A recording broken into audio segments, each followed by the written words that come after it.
Hi everyone, I'm Anita Sharma and you are watching AnewZ live from Baku. Here's what's making news right now.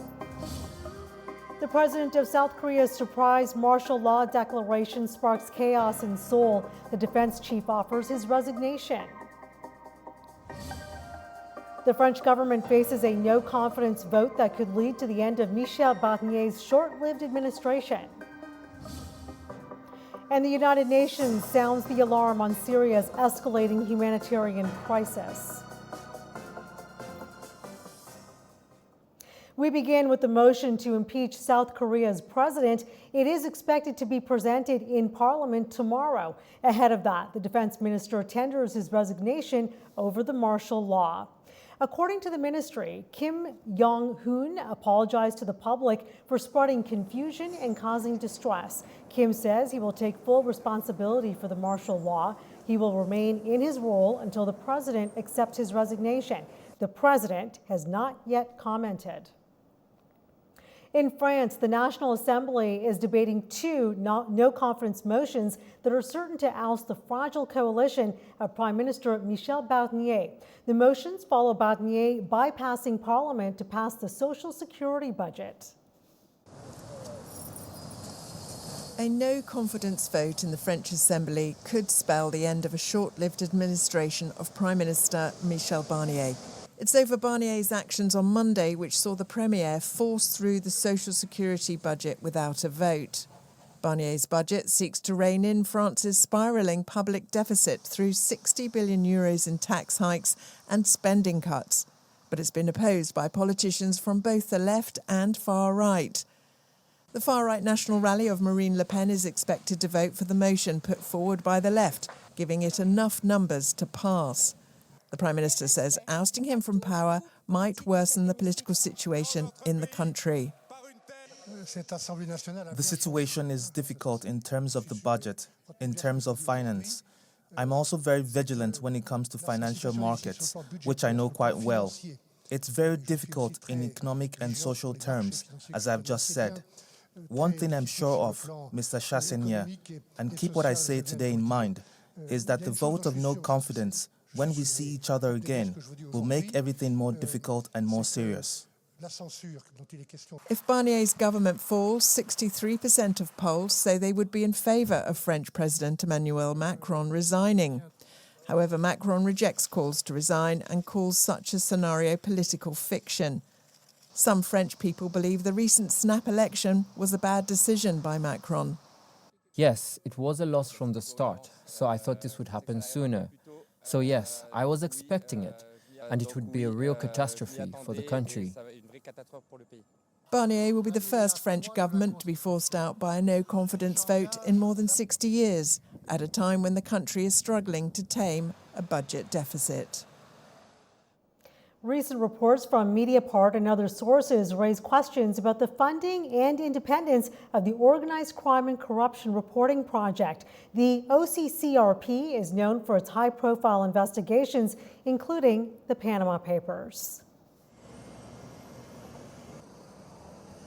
According to Mediapart, OCCRP operates with an annual budget of €20 million, employing 200 people. Over the past decades, it received 52% of its funding, totaling $47 million from the US government. Additionally, $15.2 million came from the EU and other European governments, while $24.9 million was provided by individuals and private foundations. Mediapart also reports that OCCRP received $2.2 million from the U.S. State Department between 2015 and 2019 for a project titled Balancing the Russian Media Space. Another $1.7 million was allocated from 2019 to 2023 for strengthening investigative journalism in Eurasia, focusing on regions such as Russia, China, and Central Asia. The U.S. Department of State provided $2.3 million for a project in Malta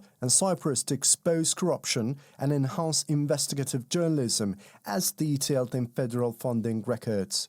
This program was renewed in September 2023 with an additional $1.3 million. These regions are widely known for attracting Russian oligarchs, according to the report. OCCRP participated in the Cyprus confidential investigation coordinated by the International Consortium of Investigative Journalists. The investigation focused on alleged financial misconduct and sanctions breach in Cyprus. On 14 November 2023, Cyprus announced official investigations into claims of sanctions violations, with the findings published in collaboration with OCCRP. 3 weeks later, teams from the FBI and FENSIN arrived in Cyprus to assist, according to official statements. Mediapart's investigation includes statements from OCCRP founder Drew Sullivan, who acknowledged that OCCRP avoids reporting on US-related issues due to restrictions tied to funding from the US government and the Open Society Foundations. USAID reportedly refers to OCCRP as a partner organization and has oversight over projects and editorial leadership as outlined in public records. According to the same reports, several journalists who contributed to uncovering these connections have alleged threats from the OCCRP's leadership. These claims have been reported by Mediapart and other investigative outlets. The questions raised by these findings underscore the complex relationship between investigative organizations and their funding sources. As these revelations continue to unfold, OCCRP's role in global journalism remains a point of intense debate. The CEO of United Healthcare was fatally shot in New York City. Reports indicate it was a targeted attack with the suspect still at large. Brian Thompson was shot outside near a Hilton hotel in Midtown Manhattan by a masked gunman. It happened shortly before the company's annual investors meeting. The New York Police Department says no arrests have been made thus far, with the investigation ongoing. Thompson was named Chief Executive Officer of the healthcare giant back in April of 2021. The enterprise is part of United Health Group, ranked 5th in the Fortune 500. Cuba's national electrical system collapsed after the country's largest power plant failed, leaving Havana almost completely in the dark. Lights before sunrise could only be seen in a handful of large hotels and government buildings across the capital. Authorities say the power plant in Matanzas, the island's top electricity producer, shut down around 2 a.m. local time, prompting the grid collapse. Cuba's oil-fired power plants reached a full crisis this year as oil imports from Venezuela, Russia, and Mexico dwindled, contributing to multiple nationwide blackouts over 2 months. The United Nations sounds the alarm over Syria's escalating humanitarian crisis as hospitals struggle to function and civilians bear the brunt of violent clashes in the northwestern part of the country. The United Nations warns that recent attacks in northwest Syria are worsening an already dire situation. It's after rebels ousted Syrian government forces in Aleppo on Friday. The spokesperson for the UN High Commissioner for Human Rights, Jeremy Lawrence, says the impact on civilians is devastating. We are in the process of verifying deadly attacks impacting civilians. For example, on the 29th of November, 4 civilian men were killed, reportedly as a result of multiple ground-based strikes by HTS hitting an area hosting the Aleppo University student dormitories in the Hamdaniya neighbourhood in the western part of the city of Aleppo. According to information gathered by our office, all victims were students of the university, and following that, many other students fled the university complex. The healthcare system is nearing collapse as aid organisations halt activities. Christina Beth from the World Health Organization in Syria says the strain on hospitals is immense. Insecurity and restrictions on movement have forced around 65 non-governmental organizations that were previously operational in Aleppo and Idlib to suspend their activities. And in many cases, this is leaving health facilities overwhelmed or out of service. That includes one of Idlib's largest hospitals, Bab al-Halwa, and El-Ghazi Hospital in Aleppo, both of which are reduced to serving emergency cases only and leaving countless patients in limbo. With no end in sight to the violence, the UN is urging immediate action from the international community to address the escalating crisis. South Africa officially launches its G20 presidency, becoming the first African country to lead the forum. President Cyril Ramaphosa says the G20 presidency will focus on mobilizing financing for nations stricken by climate-induced disasters and extending debt relief to developing countries. The annual G20 summit will take place next November in Johannesburg. We must take action to ensure debt sustainability for your low-income countries. A key obstacle to inclusive growth is in developing economies, including in our own African countries, is an unsustainable level of debt which continues to limit their ability to invest in infrastructure, in healthcare, in education, and other development needs. The U.S. pledges more than $1 billion in humanitarian aid for people displaced by drought and food insecurity in Africa. U.S. President Joe Biden made the promise during his visit to Angola, the aim to strengthen infrastructure and regional partnerships on the continent. It's the first time a sitting U.S. president has visited Angola, and Joe Biden has pledged a lasting support on Africa's own terms. Speaking at Angola's National Slavery Museum, he says America will provide funds for humanitarian aid. The United States continues to be the world's largest provider of humanitarian aid and development assistance. And that's going to increase. You know, that's the right thing for the wealthiest nation in the world to do. And today, I'm announcing over $1 billion in new humanitarian support for Africans displaced from homes by historic droughts and food insecurity. Biden praised President João Lourenço's leadership in conflict mediation and Angola's stance against Russia's invasion of Ukraine. The partnership between Angola and the United States also extends to supporting peace and security in this region and beyond. President Lourenço, I want to thank him for his leadership in mediation and regional conflicts. I also want to thank him for Angola speaking out against Russia's unprovoked war against Ukraine. It matters. It matters when leaders speak out. Biden also visited the Lobito Corridor, a U.S.-backed initiative to connect Angola to neighboring countries with a transcontinental railway. The project aims to facilitate the export of critical minerals and boost trade. It's called the Lobito Corridor. We're building railroad lines from Angola to the port of Lobito in Zambia and the DRC, and ultimately all the way to the Atlantic, from the Atlantic Ocean to the Indian Ocean. We'll be the first transcontinental railroad in Africa and the biggest American rail investment outside of America. I really mean it. Biden's visit to Angola marks an historic step in strengthening U.S.-Africa relations, looking at helping to build economic growth and humanitarian support. For more on the U.S. president's visit to Africa, we turn now to our correspondent Chris Okamringa in Kinshasa. U.S. President Joe Biden is in the Angolan capital of Luanda to fulfill a promise he made 2 years ago to increase American trade and investments in Africa. The major highlight of his trip is a visit to the Lobito Corridor, a 1,300-kilometer railway that will be funded by the U.S. and European countries. The railway line will transport critical minerals like copper and cobalt from the Democratic Republic of Congo and Zambia to Europe and the U.S. once it's completed. The minerals are essential for making batteries for electric vehicles, a sector that has been dominated by China for years. Analysts consider the railway project as America's move to counter China's growing influence in Africa. In 2013, China surpassed the U.S. to become Africa's largest trading partner. The Biden administration has already committed $4 billion towards the project.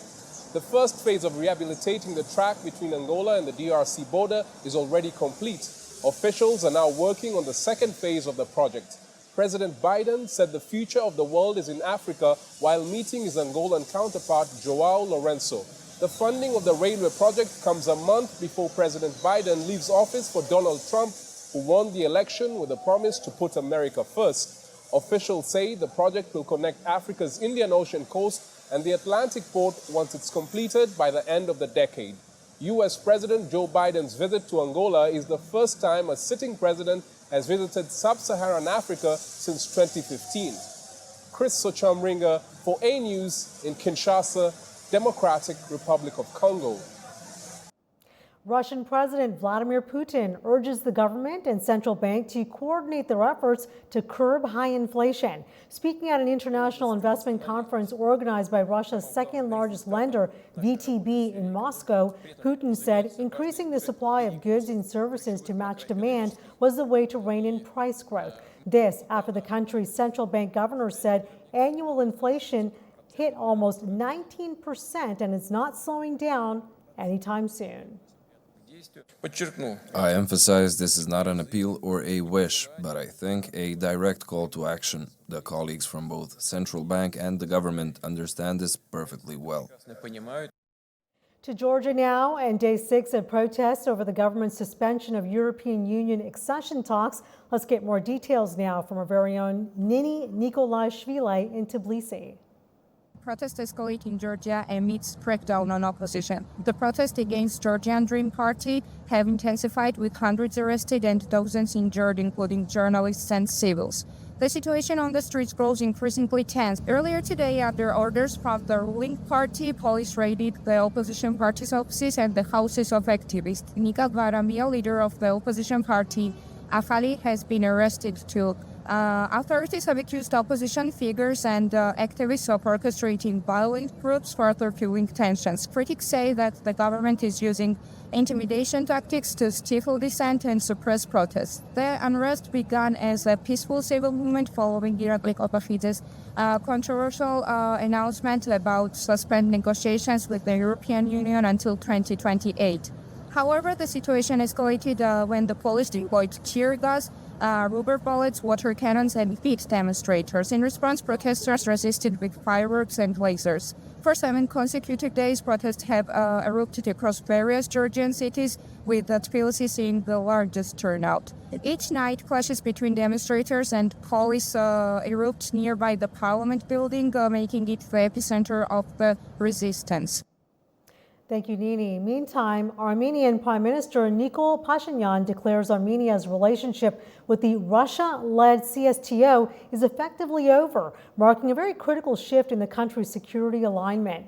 Speaking in Parliament, Pashinyan stated, and I quote, "Armenia considers itself outside the CSTO." He emphasized the country would not interfere with decisions made by member states, but that rejoining the bloc is now highly unlikely. Armenia previously halted financial contributions to CSTO. The race for humanoid robots heats up, with companies such as Tesla and 1X pushing forward with AI-powered machines. One of the latest contenders, 1X's Neo, promises to assist with everything from cleaning to companionship. This is Neo, a new humanoid robot designed to help you with your household chores. It comes from a company called 1X, which has bases in both Norway and Silicon Valley. Neo is powered by advanced artificial intelligence. CEO Bernd Bornig explains how Neo's AI capabilities allow it to manage simple household tasks while providing more than just a mechanical service. So this is the newest version of our humanoid Neo, who is going to be piloted in homes. We're starting to roll that out now. And this is going to be, in the long term, this will be doing your laundry, cleaning your house, tidying, and generally giving you back a lot of time in life. Bornig also highlighted Neo's ability to serve not just as a helper, but as an interactive companion, capable of engaging in meaningful conversations and providing entertainment. The model also has a feature that allows users to remotely control the robot from anywhere in the world.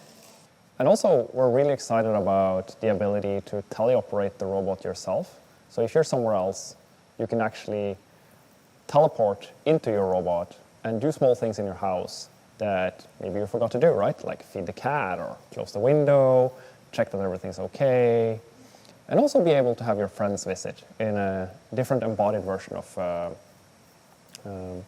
remote presence, which I think is going to be really exciting to explore in the coming years. While the robot is still in development, 1X plans to release the market-ready version of NEO in 2025. Well, that'll do it from us. Thank you so much for watching AnewZ. Please stay up to date by visiting our website, AnewZ.tv. Bye for now.